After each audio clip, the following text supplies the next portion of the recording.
दोस्तों, ये कहानी उस समय की है जब कबीर जी काशी में थे और दिल्ली के सम्राट सिकंदर लोदी काशी नरेश वीर देव सिंह बघेल के दरबार में आए हुए थे। एक दिन शाम को परमेश्वर कबीर जी अपने शिष्य संत रविदास जी के साथ राजा वीर देव सिंह के दरबार में पहुंचे। वहां दोनों संतों को सम्मान के साथ उत्तम आसन पर बिठाया गया। कुछ देर सत्संग और चर्चा के बाद अचानक कबीर जी अपने कमंडल से अपने पैर पर जल डालने लगे। ये देखकर सिकंदर लोदी और वीरदेव सिंह हैरान हो गए। उन्होंने पूछा, महात्मा जी, आप अपने पैर पर पानी क्यों डाल रहे हैं? कबीर जी ने शांत स्वर में जवाब दिया, जगन्नाथपुरी के मंदिर में एक पुजारी राम सहाय पांडा खिचड़ी प्रसाद उतार रहा था। उबलती गर्म खिचड़ी गलती से उसके पैर पर गिर गई, जिससे वो चीख उठा और अचेत हो गया। मैंने कमंडल का जल डालकर उसके पैर को जलने से बचाया है। ये सुनकर दोनों राजा अवाक रह गए। काशी से पुरी सैकड़ों किलोमीटर दूर है, ऐसा कैसे संभव है? इस घटना की सच्चाई जानने के लिए राजा ने तुरंत 2 सिपाहियों को ऊंटों पर सवार होकर पुरी भेजा। 10 दिन बाद सिपाही जगन्नाथ मंदिर पहुंचे और राम सहाय पांडे से मिले। उन्होंने पूछा, क्या तुम्हारा पैर गर्म खिचड़ी से जला था? राम सहाय और वहां मौजूद अन्य पंडितों ने सारी घटना बताई। उन्होंने कहा, हाँ, मैं खिचड़ी प्रसाद उतार रहा था, तभी गर्म खिचड़ी मेरे पैर पर गिर गई। मेरी चीख निकल गई थी और बहुत से लोग इकट्ठा हो गए थे। उसी वक्त कबीर जी, जो रोज मंदिर में सत्संग करने आते हैं, वहां मौजूद थे। उन्होंने अपने कमंडल से ठंडा जल मेरे पैर पर डाला और मुझे तुरंत राहत मिली। अगर वे जल न डाले होते तो मेरा पैर बुरी तरह जल जाता। सिपाहियों ने पूछा, कौन कबीर? राम सहाय ने जवाब दिया, काशी वाला जुलाहा कबीर। वो रोज यहां आते हैं, सत्संग करते हैं और भक्तों का उद्धार करते हैं। सिपाहियों ने सारे प्रमाण लिखे, पंडितों से दस्तखत और अंगूठे के निशान लिए और वापस काशी लौट आए। दरबार में सारी सच्चाई सुनकर राजा सिकंदर लोदी और वीरदेव सिंह कबीर जी की कुटिया पर गए, उन्हें दंडवत प्रणाम किया और अपने अविश्वास के लिए क्षमा मांगी। उन्होंने कहा, महात्मा जी, हमें विश्वास नहीं था कि आप काशी में बैठे बैठे पुरी में किसी की जान बचा सकते हैं। आप वही परमेश्वर हैं जो 7वें आसमान पर बैठकर लीला करते हैं और नर रूप में धरती पर आए हैं। दोस्तों, ये चमत्कारी घटना कबीर जी के उस अविनाशी स्वरूप को दर्शाती है जो शास्त्रों में पूर्ण परमात्मा के रूप में वर्णित है। ऋग्वेद मंडल 9 सूक्त 96 मंत्र 18 में कहा गया है कि पूर्ण परमात्मा कबीरदेव सशरीर प्रकट होकर अपने भक्तों का उद्धार करते हैं। ये घटना सिद्ध करती है कि कबीर जी कोई साधारण संत नहीं, बल्कि स्वयं परमेश्वर थे, जो काशी से पुरी तक अपने भक्तों की रक्षा करते थे और आज भी करते हैं, क्योंकि वही वास्तव में जगन्नाथ हैं। हालांकि लोग श्री विष्णु जी उर्फ श्री कृष्ण को जगन्नाथ मानते हैं, जबकि श्री विष्णु जी तो एक ब्रह्मांड के 3 लोक, स्वर्ग, पृथ्वी और पाताल के सद्गुण विभाग के प्रभु हैं। जबकि जगन्नाथ शब्द का अर्थ होता है संसार का स्वामी, ब्रह्मांड का मालिक। तो इसका मतलब श्री कृष्ण यानी श्री विष्णु जी सर्व ब्रह्मांडों स्वामी तो हुए नहीं। साथ ही संत रामपाल जी महाराज अपने सत्संगों में बताते हैं कि गीता के अध्याय 7 श्लोक 19 में साफ लिखा है, बहूनां जन्मनामन्ते ज्ञानवान् मां प्रपद्यते वासुदेवः सर्वमिति समहात्मा सुदुर्लभः। इसका मतलब है कि बहुत जन्मों के बाद कोई तत्व ज्ञान को प्राप्त पुरुष मुझे भजता है। वासुदेव अर्थात सर्वव्यापक, सर्व ब्रह्मांडों का स्वामी, पूर्ण ब्रह्म ही सब कुछ है। इस प्रकार जो यह जानता है वह महात्मा अत्यंत दुर्लभ है।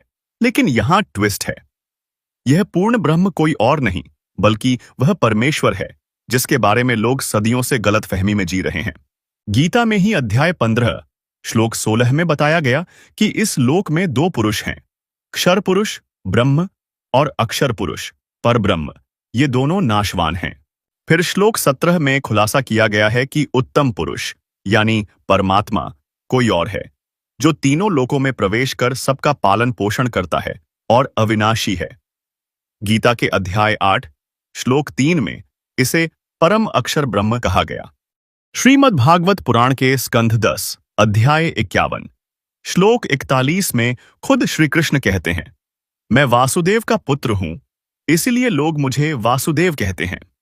यानी श्री कृष्ण तो विष्णु जी के अवतार हैं, जो एक ब्रह्मांड के 3 लोकों स्वर्ग, पृथ्वी और पाताल के सतोगुण प्रभु हैं।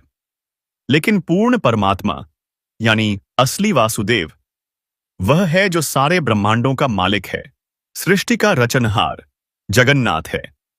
गीता के अध्याय 15 श्लोक 4 में गीता ज्ञानदाता कहता है कि वह परम अक्षर ब्रह्म यानी सनातन पूर्ण परमात्मा जिससे सृष्टि की शुरुआत हुई वही असली नारायण है। लेकिन क्या हमने इस सत्य को समझने की कोशिश की या बस मंदिरों में घंटियां बजाकर अपने कर्तव्य की इतिश्री कर ली? वेदों में भी यही बात दोहराई गई है। ऋग्वेद मंडल 1 सूक्त 1 मंत्र 5 में कहा गया कि साधकों के लिए पूजा योग्य अविनाशी सृष्टि रचनहार कबीरदेव है, जो विचित्र तेजोमय शरीर में प्रकट होता है। ऋग्वेद मंडल 9 सूक्त 94 मंत्र 3 में बताया गया कि कबीरदेव यानी कबीर परमेश्वर सतभक्ति का आधार है, जिसकी शक्ति सारे ब्रह्मांडों में सर्वोच्च है।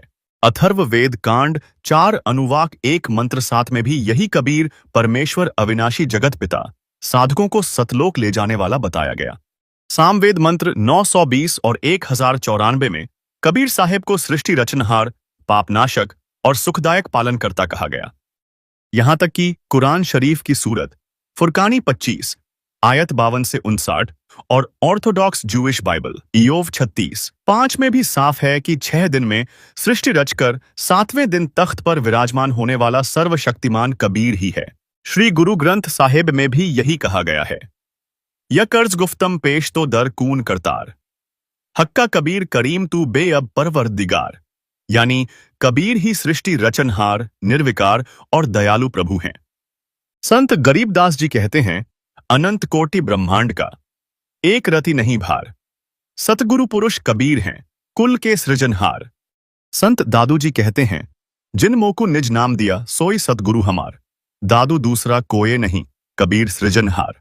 नानक जी ने भाई बाले वाली जन्म साखी में कहा, खालक आदम सिर जिया, आलम बड़ा कबीर, कायम दायम कुदरती सिर पीरान दे पीर, सजदे करे खुदाई नू आलम बड़ा कबीर, यानी बाबा आदम को बनाने वाला भी कबीर ही है, जो सृष्टि का सबसे बड़ा खुदा है। तो दर्शकों, चारों धर्मों के शास्त्र और संतों की वाणी चीख चीख कर कह रही है कि सर्व सृष्टि का रचनहार, सभी ब्रह्मांडों का पालक, असली जगन्नाथ और वासुदेव कोई और नहीं बल्कि कबीर परमात्मा है। अब सुनिए संत रामपाल जी महाराज के मुखारबिंद से करीब 600 साल पुरानी एक अद्भुत घटना, जो प्रमाणित करती है कि कबीर साहेब ही असली जगन्नाथ हैं। यह घटना काशी नरेश वीरदेव सिंह बघेल से जुड़ी है। एक दिन कबीर साहेब वीरदेव सिंह के पास चले गए और कहने लगे, भाई आज तुझे सार नाम दूंगा। क्या अच्छा महाराज, बड़ी दया हुई, ओह तो मेरे भाग खुल गए। परमात्मा कबीर जी ने कहा कि इस सारनाम देते समय मुझे एक 7 हाथ का 20-21 फुट लंबा एक कपड़ा चाहिएगा, स्वच्छ, एक धोती सफेद कति निर्मल अनयूज्ड। कबीर साहब और वीर सिंह राजा था, कहने लगे जी थान के थान मंगा दूंगा। परमात्मा कबीर जी बोले नहीं,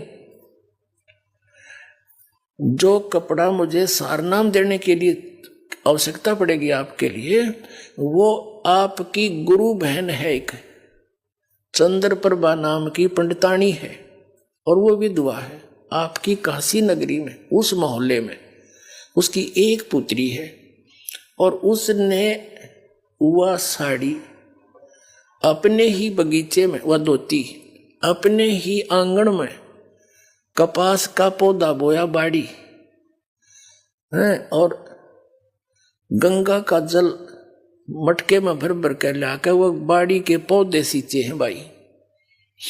और उससे जब वह बाड़ी खिली, कपास खिली नरमा, तो उससे चुग के आप पे काटा, आप पे लोड्या और आप पे सूत बना के अपने हाथ से खड्डी से नहा धो के सोच वो कपड़ा एक धोती तैयार कर रखी है, वह धोती ले आ तू, तब तुझे सारना मिलेगा, नहीं तो नाम वो मिलेगा नहीं। अब वीर सिंह बघेल ने संदेशा भिजवाया, उस थान खोजा कहाँ सी रहती है मेरी गुरु बहन, यानी कबीर साहब की शिष्या थी वो। अब वहां पता लगा, सैनिकों ने आके बता दिया ऐसे ऐसे वो बहन वहां पर रहती है, हमने पता कर लिया उनके घर का। राजा ने कहा कि उनको संदेशा दो कि मैं उनसे मिलना चाहता हूं, अपनी गुरु बहन से। अब सैनिकों ने जाके बता दिया कि बहन ऐसे ऐसे वीर सिंह जी आपसे मिलने आ रहे हैं, आपके गुरु भाई हैं। उसको पता था इस बात का कि वो है तो गुरु भाई, पर राजा का दिमाग तो राजा के हिसाब से, और मेरे पास आ रहा है, कोई कुबद ना कर दे भगवान, हे प्रभु मेरी रक्षा करियो, कोई मन में खोट लेकर ना आ रहा हो। नहीं, राजा तो राजी खुशी तो आया नहीं करे गरीब के घर में। अब उसने आने से पहले आसन लगा दिया, जैसा भी उसका घर पे था, बढ़िया कपड़े बिछा दिए, दूध गर्म करके ठंडा करके पीने योग्य तैयार कर रखा खातिर अपने आओ भगत के लिए, और उसको बुलाया। अब आ गया, जो बैठ के प्रणाम हुए, सत्साई भाई सत्साई बहन बैठ के नरेश उसके चारपाई पे, और बोलो जी दूध पी लो भाई। राजा बोला बहन दूध पीछे पीऊंगा तेरा मैं, पहले मेरी अर्ज स्वीकार कर। बोल भाई मैं कंगाल, आप राजा, मुझ गरीब के पास क्या देने को है आपके लिए, क्यों शर्मिंदा करते हो मुझे? कि नहीं बहन, आज मैं भिखारी बन के आया हूं और आज मुझे सारनाम मिलेगा, गुरुजी ने रजा बख्शनी है, और उस सारनाम के लिए मुझे एक धोती चाहिए जो तेरे पास है, साफ धोती सुथरी बनी साड़ी। वह बहन बोली जी मेरे पास तो गणिया धोती है, दे दूंगी कोई बात नहीं। अकना वो धोती चाहिए जो आपने अपने आंगन में और कपास बो कर भी बाड़ी बो करके उसको चुन के और आप बनाया है सारा कुछ, वह धोती चाहिए। गुरुजी ने बताई आपके पास है? कहा भाई है, पर वह मैं दूं कौन तेरे थे? वह मैंने अपने भगवान जगन्नाथ के लिए बना रखी है, जगन्नाथपुरी में मंदिर में चढ़ा आऊंगी मैं, और तेरे तो ना दूं भाई। मेरे एक एक आंसू और प्यार का तार उसमें भर रखा भगवान के नाम का। अब उसने सोचा छोरी लड़की ने तो बड़ी बात अड़ा दी भाई, आज मेरा भाग्योदय होना था, सार नाम मिलना था, और देख किसी कर्म फूटे मेरे। उसने कहा बहन तेरे लिए मैं और जितने तू कहेगी ना उतने तो पैसे दे दूंगा, अरे तेरे तो हाथ की चीज है तो फिर बना लिए, मेरा भाग्योदय हुआ नहीं, मुझे सार नाम नहीं मिलेगा। न्यू बोली भाई या ना दूं कति, जन्यू कह तेरी नगरी त्याग दूं, ईब लेकर अपनी बच्ची न चली जाऊंगी, पर या धोती नहीं दूंगी मैं तेरे को, या मेरे भगवान के लिए मैंने बना रखी। जब उसने देखा कि सारे प्रयत्न विफल हो गए और उठ कर चल पड़ा, बहन मेरा दुर्भाग्य है, मेरे भाग में नहीं है ये नाम। देख कैसी कंडीशन अड़गी मुझ नीच के आ गए। अब मुंह लटका के आ गया वापस। परमात्मा को पता था, घर पे बैठे थे उनके। वीरदेव सिंह बघेल से पूछा कि भाई लाया वो धोती? कि महाराज मेरा दुर्भाग्य है। उस बहन ने वो धोती देने से मना कर दिया। परमात्मा ने कहा क्यों मना कर दिया, क्या कारण है? कि उस बहन ने बताया है कि वह धोती उसने वो साड़ी भगवान जगन्नाथ के लिए बना रखी है, और वो कह रही है कि मैं भगवान जगन्नाथ के मंदिर में या धोती चढ़ा आऊंगी, इसने मैं दूं नहीं किसी को भी। वैसे तो यहाँ तक कह दिया था उस बहन ने कि तू राजा है, मैं गरीब हूं, भाई जबरदस्ती तो ले जा सकता है, लेकिन मैं अपनी इच्छा तो नहीं दे सकती तेरे से। तो कहने लगा बहन ऐसी गलती मैं नहीं कर सकता, क्यों, मुझे भी ज्ञान हो गया है, मैं तो प्रार्थना करने आया था। तो कहने लगे भगवान मैंने सारा कुछ कह दिया उसने, पर वह मानी नहीं। मेरा दुर्भाग्य है, आपने ऐसी शर्त रख दी और मैं कर्महीन इंसान हूँ, मैं कर्महीन इंसान हूँ, मुझे सार नाम मिला नहीं, मेरा मोक्ष नहीं हो सकता। नो बैठ के रोने लग गया।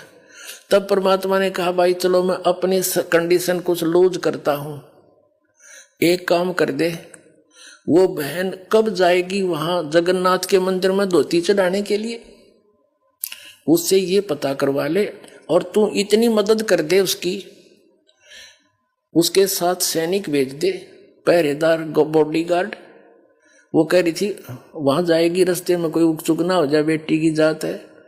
और जब वह धोती जगन्नाथ का चढ़ा के वापस आ जाएगी ना ठीक ठाक सकुशल, फिर मैं तुझे बगैर धोती का इनाम दे दूंगा सारना। अब उसकी तो खुशी की आशा की चिराग फिर जल गया। अखे भगवान, जो आपकी आज्ञा, अपनी बहन को वहां रथ में पालकियों में भिजवा दूंगा, सैकड़ों सैनिक भेज दूंगा, सकुशल जाएगी, सकुशल आ जाएगी। उसने संदेशा भेजा और पता करवाया, बहन कब जाएगी पता करके आओ। सारा कुछ बता के सैनिकों से कह दिया कि जाके कह दो जब वो जाए मुझे बताए, और हम उसके साथ बॉडी गार्ड करेंगे, रथ साथ भेज दूंगा अपनी बहन के, और मुझे नाम मिलेगा जब वो धोती चढ़ाकर वापस सकुशल आ जाएगी। अब उस चंद्र प्रभा को जब ये पता चला, उसने तो ये सोचा था राजा घर पर जाके सोचा करे, और मैंने यह खूब बना कर दिया, ये मेरे को सजा तो जरूर देगा। तो वह डर गई कि वापस आगे सैनिक अवश्य कोई आदेश लेकर आए होंगे, कोई बात नहीं, भगवान के लिए चाहे कुछ भी देश भी छोड़ कर जाना पड़ा मैं चली जाऊंगी, यहां तक वह सोच रही। तब उसने सुना कि सैनिकों ने बताया बहन ऐसे ऐसे कहा राजा ने, आप कब जाओगे। गुरुजी ने उनकी शर्त लूज कर दी है, ढीली कर दी है, सरल कर दी है कि तू आप वहां जाकर धोती चढ़ाकर वापस आ जाएगी ना सकुशल, राजा आपको सुरक्षा देगा, तो राजा को नाम मिल जाएगा सार नाम। आपसे ये पूछ रहे हैं आप कब जाओगे, हमें बताना, आपको पालकियों में लेकर चलेंगे, रथ में बैठा ले चलेंगे, खाने का प्रबंध साथ करके चलेगा राजा। वह कहने लगी भाई ना रथ में बैठूं ना पालकी में बैठूं, मैं तो पैदल जाऊंगी और सिर पर अपनी वादर के ले जाऊंगी धोती भगवान की। ठीक है तुमने मेरे साथ चलना है, राजा के आदेश से बेसिक चल पड़ी। वह लड़की चली गई, राजा ने सैनिक भेज दिए, सख्त हिदायत दे दी थी कि इस लड़की को कोई उकचुक ना हो जा, मेरी जिंदगी और मौत का सवाल है। सैनिक समझदार से भेजे, बुजुर्ग से समझदार से सारे डाल के, और रास्ते का सारा सामान खाने पीने का साथ बांध दिया, सबका लंगर। अब जब वो बहन पहुंची जगन्नाथपुरी में, भगवान जगन्नाथ यानी श्री विष्णु जी के चरणों में वह धोती समर्पित करने के लिए नहा धो के धोती रख के सिर पे आदर से, और पहुंच गई उस जगन्नाथ के मूर्ति के सामने, और साथ में सैनिक कदे कोई उकचुक हो जाए न तो कर सख्त हिदायत थी। अब उस लड़की ने वह आदर से धोती उतार के एक थाली में रखी हुई थी, और जगन्नाथ की मूर्ति के चरणों में रखकर कहा कि हे भगवान इस दासी की तुच्छ भेंट स्वीकार करिए, आपके लिए एक भेंट लाई हूं। वो धोती वहां से उठी उस थाली में थे और बाहर आंगन में आकर पड़ गई। आकाशवाणी हुई कि मूर्ख, जगन्नाथ बैठा काशी में और तू धक्के खान आई यहां पर इस मंदिर में। उस जाकर उस जगन्नाथ को दे दिया धोती, तेरे कर्म बनाना चाहती है, वो कबीर जगन्नाथ है। आकाशवाणी हुई।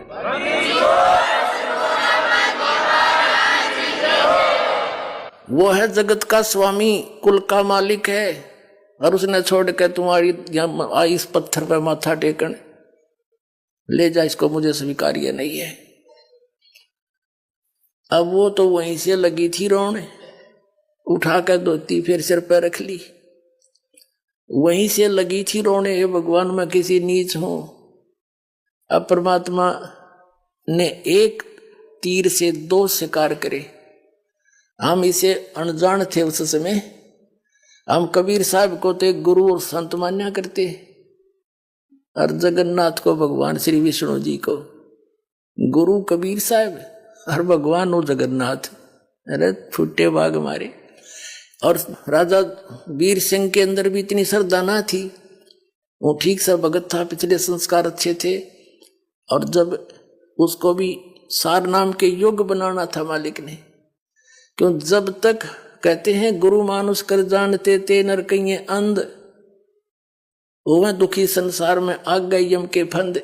राजा भी कबीर साहब को तो एक संत मानने था, विष्णु जी और इनको ही भगवान मान रहा था निराकार को, क्योंकि हम भगवान कबीर साहब ज्ञान देते रहे, सारा कुछ करते रहे, चमत्कार भी दिखाते रहे जो भगवान किया करता है, लेकिन हमारी बुद्धि उस रंग से हटी नहीं, क्योंकि हम शिक्षित नहीं थे। अब वो लड़की वापस आई, पहले गई कबीर साहब की कुटिया में, वहां से पता चला कि उस दिन भी परमात्मा 10-15 दिन के बाद फिर उसके वीर सिंह के उसमें दरबार में बैठे थे घर पे। पता था मालिक को कि आज आवेगी, वह धक्के खान गई थी। वहां से पता चला कि कबीर साहब तो वीर सिंह के घर गए हैं परमात्मा जी।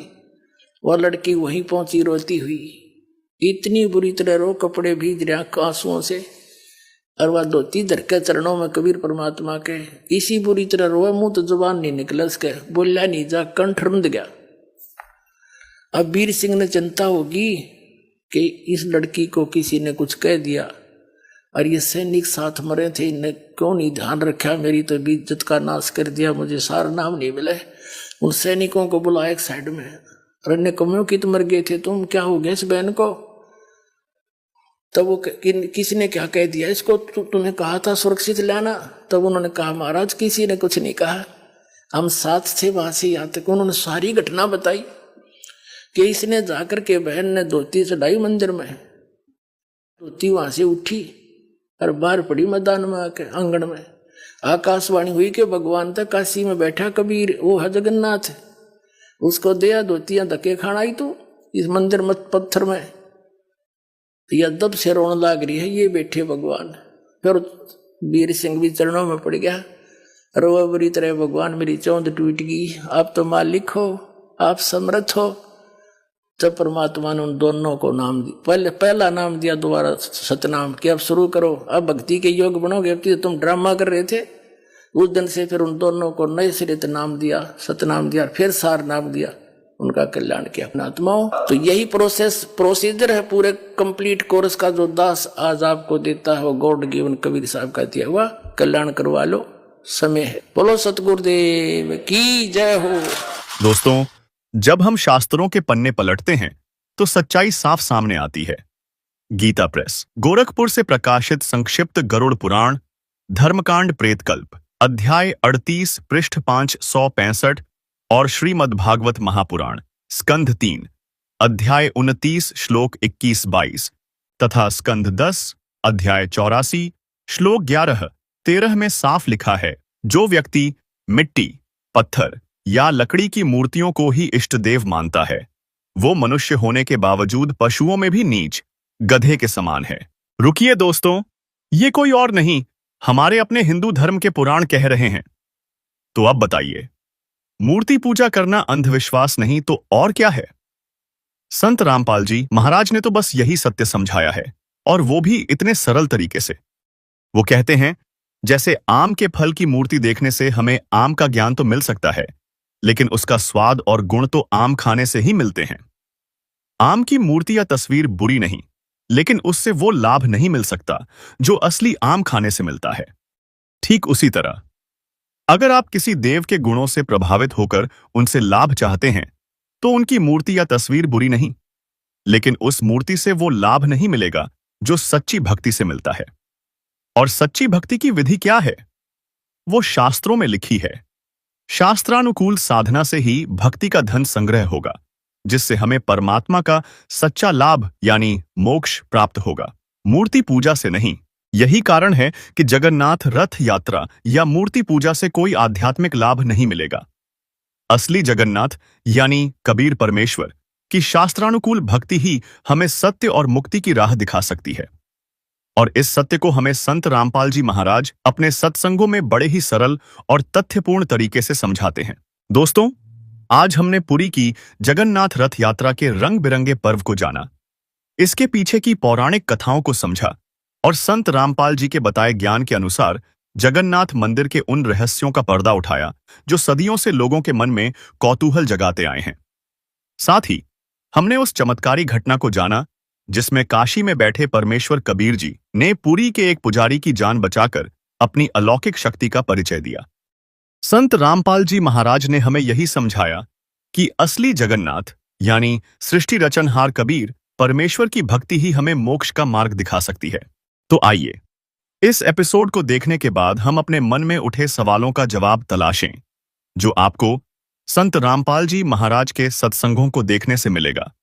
इसके लिए आप संत रामपाल जी महाराज यूट्यूब चैनल अवश्य देखें और सच्चे आध्यात्मिक ज्ञान की ओर बढ़ें। अभी आपने सुने संत रामपाल जी महाराज के मंगल प्रवचन। आइए अब सुनते हैं संत रामपाल जी महाराज से नाम दीक्षा लेकर सतभक्ति करके अद्भुत लाभ प्राप्त करने वाले अनुयायी के विचार। दर्शकों, आप सभी के जहन में कभी न कभी तो ये बात जरूर आती होगी कि हम इतनी भक्ति साधना करते हैं और फिर भी हमें दुखों का सामना करना पड़ता है। ऐसा क्यों है? आखिर भक्ति करने का फायदा क्या है? दर्शकों, इन्हीं सभी सवालों से घिरी हुई थी मुनेश जी, जो पीतमपुरा दिल्ली की रहने वाली है। मुनेश जी पहले राधा स्वामी पंथ की भक्ति साधना करती थी और उस भक्ति को करते हुए भी इनका जीवन कष्टों से घिरा हुआ था। मुनेश जी का कहना है कि उनकी जिंदगी तब बदली जब उन्हें संत रामपाल जी महाराज की शरण मिली।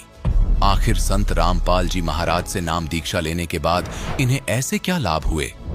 आइए सुनते हैं मुनेश जी की कहानी, उन्हीं की जुबानी। नमस्कार जी। नमस्कार सर जी। क्या नाम है बहन जी आपका? सर जी मेरा मुनीश नाम है। बहन जी आप कहाँ से आए हैं? सर जी पीतमपुरा दिल्ली से आए हैं। बहन जी संत रामपाल जी महाराज से नाम दीक्षा आपने कब ली? सर जी हमने संत रामपाल जी महाराज से 2004 9 अप्रैल को ली थी। बहन जी संत रामपाल जी महाराज से नाम दीक्षा लेने से पहले आप क्या भक्ति साधनाएं करती थी? हाँ जी सर, हम सभी देवी देवताओं को मानते थे, उन्हीं की भक्ति करते थे, साधना और श्राद्ध वगैरह निकालते थे, इन्हीं सब को मानते थे और कीर्तन वगैरह भी करते थे। उसके बाद सर जी हम फिर राधा स्वामी में चले गए। राधा स्वामी में रहे हम 5 साल। फिर हम उनकी भक्ति करते रहे। वो साधना बताते थे अपने 5 नाम की, वो हम करते रहे। करते करते जैसे गुरुजी बताते थे हम सुबह शाम 2-2 ढाई घंटे ऐसे ही लगातार भक्ति करते थे। हम ऐसे ही करते रहे, ना हम कभी मांगने जाते थे कुछ भी। पहले राधा स्वामी में भी कभी कुछ नहीं मांगा हमने। हमको मतलब यही लगन रहती थी कि हम बस परमात्मा की भक्ति करते रहें और पार हो जाएं यहाँ से हम। बहन जी आप राधा स्वामी पंथ में भक्ति करती थी, तो फिर आप संत रामपाल जी महाराज की शरण में कैसे आईं? सर जी हम संत रामपाल जी महाराज की शरण में ऐसे आए कि 2003 में सत्संग सुनते रहे हम। फिर हम इधर गए लोनी साइड में, मेरे भाई रहते हैं दिल्ली में, तो वहाँ पे मैंने पोस्टर लगे देखे कि वहाँ पे संत रामपाल जी महाराज के पोस्टर लग रहे थे। दिल्ली में करावल नगर में सत्संग था गुरुदेव का। तो वहाँ पे मैंने भगत जी को बताया कि संत रामपाल जी महाराज तो सत्संग कर रहे करावल नगर में। फिर हम वहाँ सुनने के लिए चले गए। सत्संग सुना हमने वहाँ पे। सत्संग सुना तो फिर वहाँ पे हम बैठे रहे। तो मैंने कहा अपने हस्बैंड को कि वहाँ पे तो मतलब कोई शक्ति है परमात्मा की, जो मतलब मेरे को ऐसा लगा वहाँ पे मेरा शरीर बिल्कुल ऐसे हो गया एकदम से शीतल सा। तो वहाँ पे बैठे रहे। फिर हमने खाना वगैरह खाया, सत्संग सुना। परमात्मा मतलब वेदों में से और गीता में से ही बता रहे थे संत रामपाल जी महाराज, वो हम सुनते रहे। फिर हमने वहाँ पे खाना वाना खाया। फिर हमें एक लखनऊ की बहन मिली वहाँ पे। उन्होंने कहा जी आप दोनों नाम ले लो संत रामपाल जी महाराज से। हमने कहा जी अभी नहीं लेंगे, हम थोड़ा भी ज्ञान सुन रहे हैं, कल लेंगे संत रामपाल जी महाराज से नाम।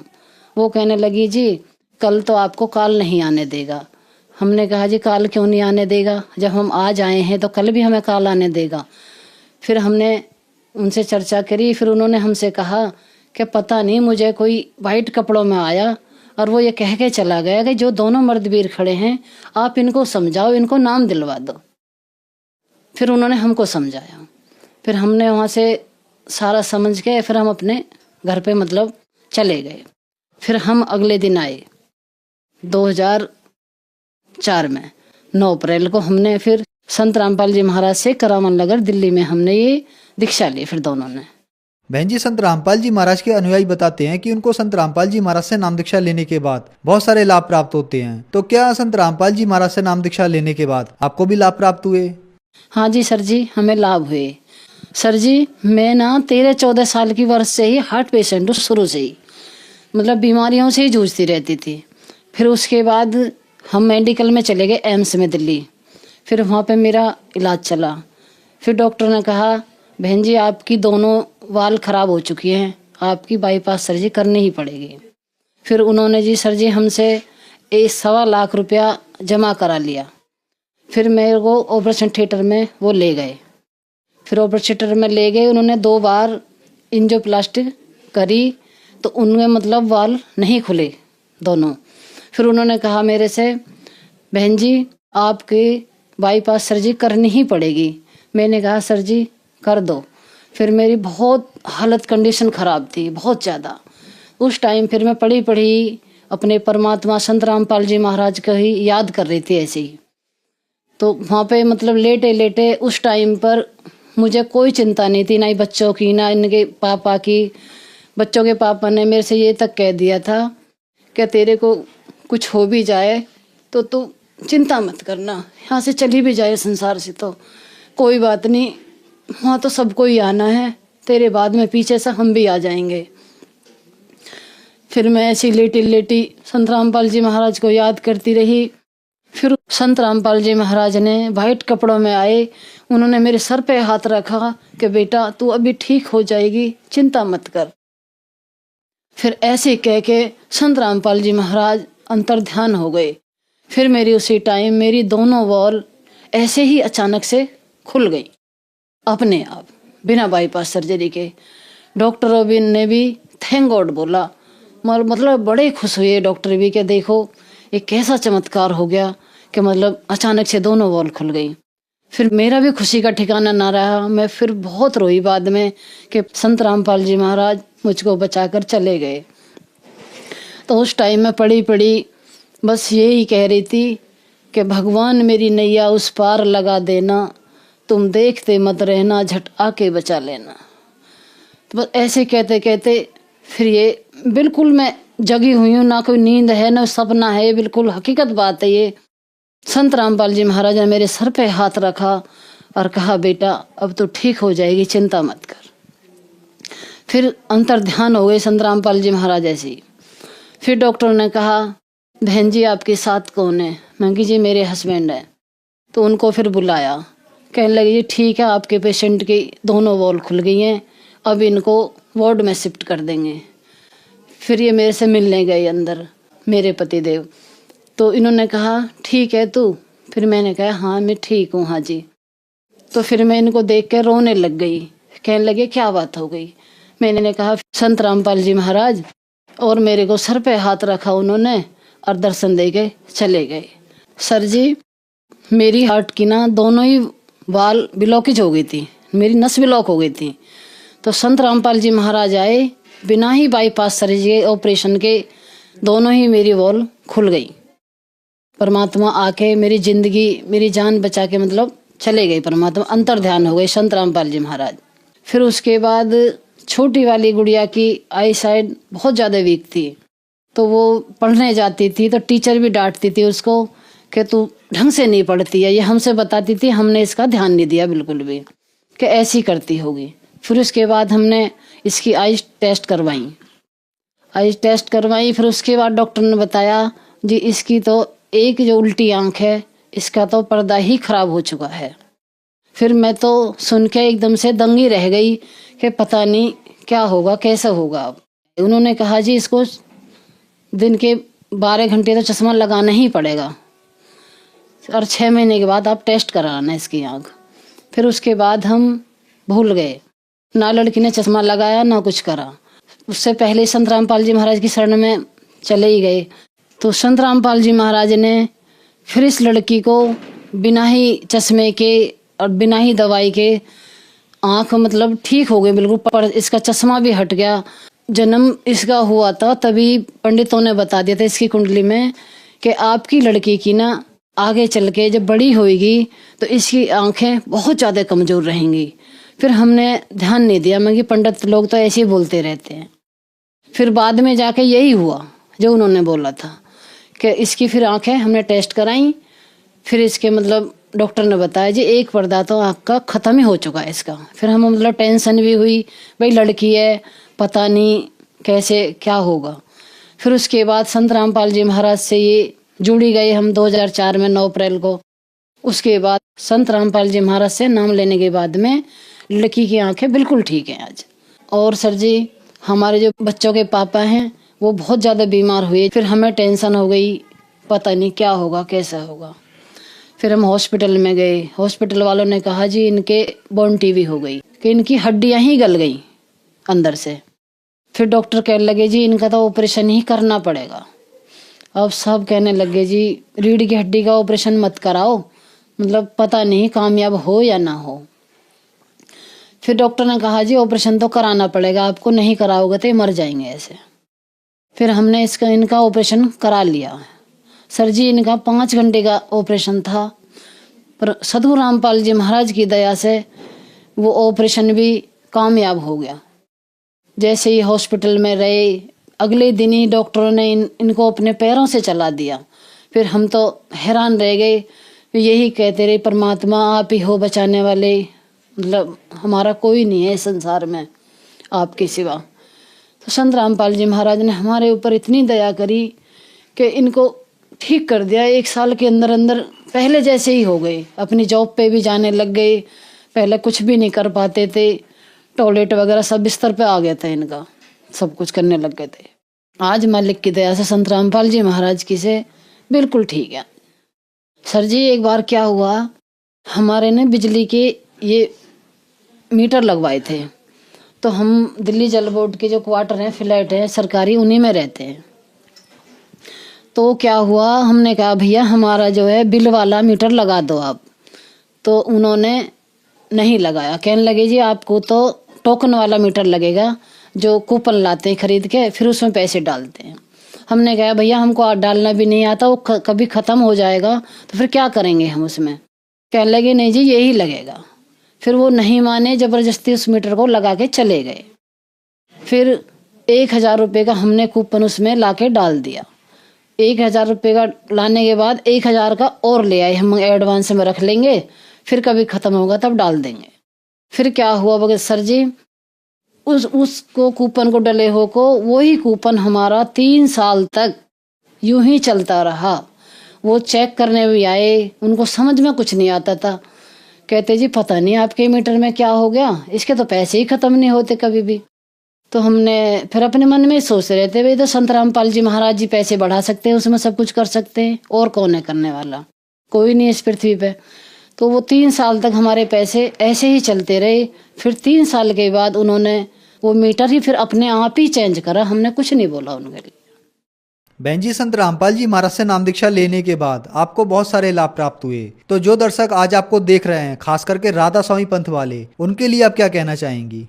हम तो प्रार्थना ही कर सकते हैं कि सभी भाई बहनों को हाथ जोड़ के प्रार्थना करती हूँ, आप आ जाओ, नाम ले लो, आप संत रामपाल जी महाराज से जुड़ जाओ। ये मनुष्य जन्म बार बार नहीं मिलेगा, एक बार मिला है। जैसे परमात्मा कहते हैं कि तरवर से पत्ता टूट गिरे बहर न लगता डार। आप ऐसे जैसे पत्ता टूट जाता है पेड़ से, ऐसे पता नहीं कहाँ जाके गिर जाओगे, फिर हाथ भी नहीं आएगा ये शरीर। तो मैं तो यही प्रार्थना करती हूँ हाथ जोड़ के, मालिक की दया से, संत रामपाल जी महाराज की दया से, कि सभी भाई बहन आए और संत रामपाल जी महाराज से नाम लें और अपना उद्धार करवाएं, कल्याण करवाएं परमात्मा से। इनसे बड़ा संत रामपाल जी महाराज से कोई नहीं है पृथ्वी के ऊपर।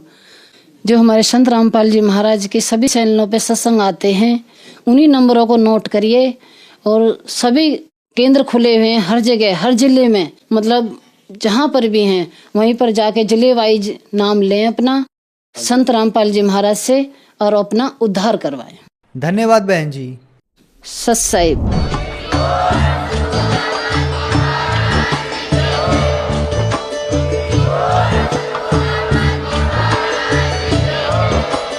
आप सुन रहे थे जगत गुरु तत्वदर्शी संत रामपाल जी महाराज जी के मंगल प्रवचन। अधिक जानकारी के लिए विजिट कीजिए हमारी वेबसाइट www.jagatgururampalji.org। संत रामपाल जी महाराज जी के शुभ आशीर्वाद से पूरे विश्व भर में 500 से भी ज्यादा नाम दीक्षा केंद्र हैं, जिन पर संत रामपाल जी महाराज जी द्वारा ऑनलाइन निशुल्क नाम दीक्षा दी जा रही है। अपने नजदीकी नाम दीक्षा केंद्र का पता करने के लिए संपर्क करें 8222880541।